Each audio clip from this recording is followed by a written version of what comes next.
it's Mona here at Craft Klatch. I have a zombie craft for you today. I bought this mold off of Amazon, and it's a Walking Dead zombie mold.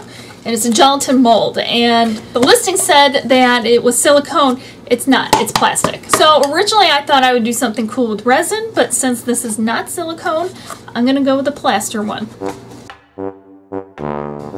So I have some plaster of Paris, and if my calculations are correct, to fill up this mold, I have 1.5 cups of water and I have 3 cups of plaster. This tends to be a little bit of a challenge for me, so I've been looking up ways to mix plaster of Paris, and what I came up with is that you shouldn't really start mixing right away. You should just be kind of slowly dropping it into the water.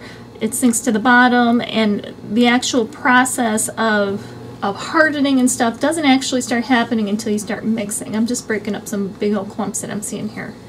And you're supposed to do this until the plaster doesn't get absorbed by the water anymore.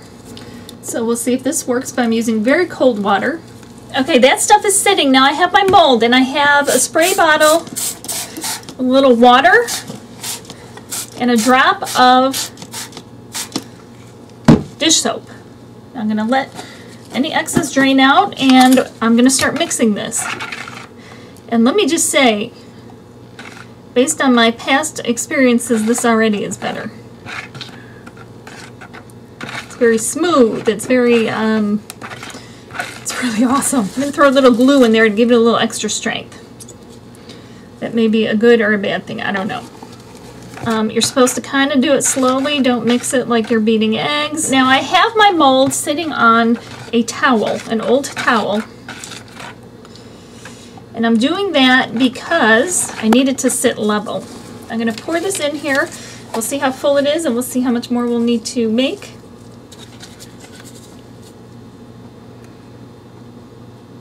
Alright, I'm going to start tapping this down. Yeah, I'm very short on the amount that I need. So I'll make maybe another half a batch. I'm going to tap this down, and I'm tapping it down for 2 reasons. The first reason is to level it out, of course, and the second reason is so any air bubbles will rise to the top. And I will let this sit, and then I'll make some more, add it, and I'll show you how we're going to put the hook in the back to be able to hang this guy.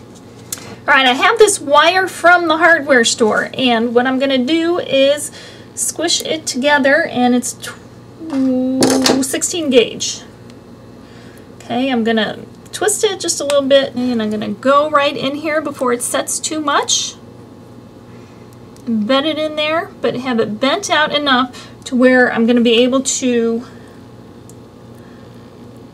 bend it down and be able to hook it onto the wall. And when it is laying flat, I don't want it to obviously show over the top of the head, so I think I got it pretty well. I'm going to tap, tap, tap so things kind of run where they're supposed to. Now I'm going to let this sit. I can feel that it's already warm because it's setting and doing its thing. My zombie guy popped out of the mold pretty easily. He looks pretty good. There's a rough patch on his nose. It looks like a little plaster got left right in the tip of the nose. I don't know if you can even see it, but that doesn't matter. He's a zombie. He's supposed to look rough. Everything else looks good. Here is the back where I have the wire embedded. And now I'm going to paint him. So I'm going to give him a base coat first. And I've been thinking about different colors that a zombie should be. Sometimes they look kind of blue, gray, or green. So I'm going to kind of use a combo so it doesn't look so flat anyway. I've got a baby blue, I've got a sawgrass green, and I'm going to use this thunder gray, or a dove, no, maybe the dove gray. I'm going to put them all on a palette, kind of mix them up, so some parts will be more green, some parts will be more gray, some parts will be more blue.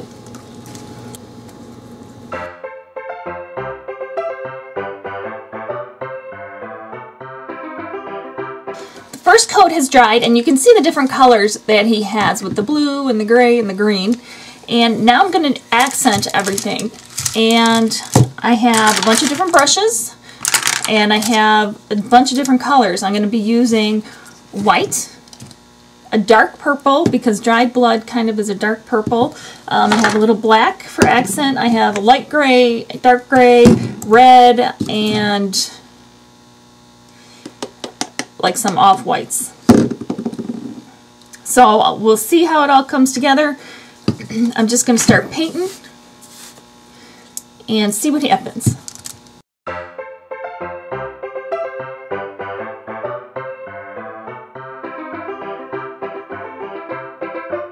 This is where I've got them so far, and I've got the whites of the eyes done, and it's kind of an off-white. I did the teeth. I need to dirty those up. I've got the red and purple and a little bit of black mixed in here. I gave the eyebrows some definition, and here's some kind of injury on his head. Now I'm going to take some red and a toothpick, and I'm just going to make it look like there's some veins popping out of his eyes.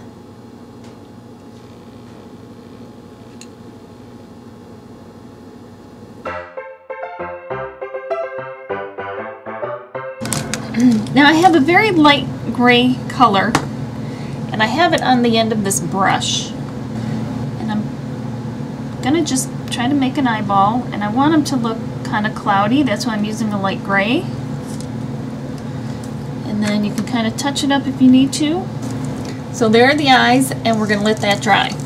Now what I'm doing is accenting some parts with a really watered down black or dark gray, like the nostrils and stuff like that. And I'm going to do that in other areas before I do a complete wash also. But all you have to do is take, I'm taking a dark gray and a black, and I have a little bit of water in there, and I'm just going to mix the two of them together with a bunch of water on my brush, water it down, and that's how I did the nostrils. Now I'm going to do something very similar to that in the ears. Really, what I'm going to do is kind of give the whole thing a wash, but I'm going to do it one section at a time. I'll paint it over like that, and then I will wipe it down.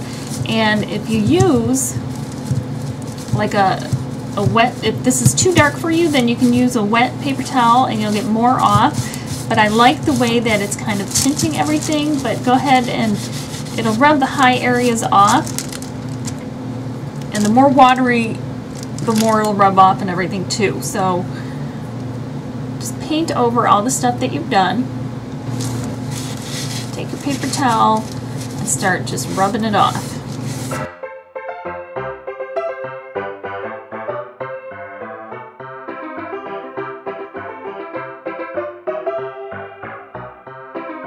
Now you can highlight the edges of the wounds, and I'm doing the purple, the red, and the black mixed together.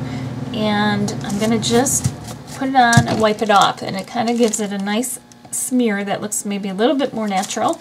You don't want it to have like this stark end. So I'm going to do that around all of the wounds. Here he is so far. I want to darken around the eyes just a little bit, so I'm going to kind of take a drier brush, just a little bit of paint, just to highlight that and brush it on just a little bit. Here he is. What I am going to do is put some glossy finish right over his eyes, and I might put some of the gloss on parts of the bloody areas, because part of it will be like crusty, but part of it will still be kind of wet and oozy. He is all done, and what I did is I took the triple thick, and I put it in here so you can see he's kind of got that gooey, wet, bloody area, and then I have it in some spots over here, and I did his eyes, so his eyes are kind of glassy, and the rest of it is just like matte. I hope you like it. Thank you for liking and commenting on this video, and if you have any questions, I have all the written directions over on my website at craftclatch.com. We'll definitely see you next time. Happy crafting and happy Halloween.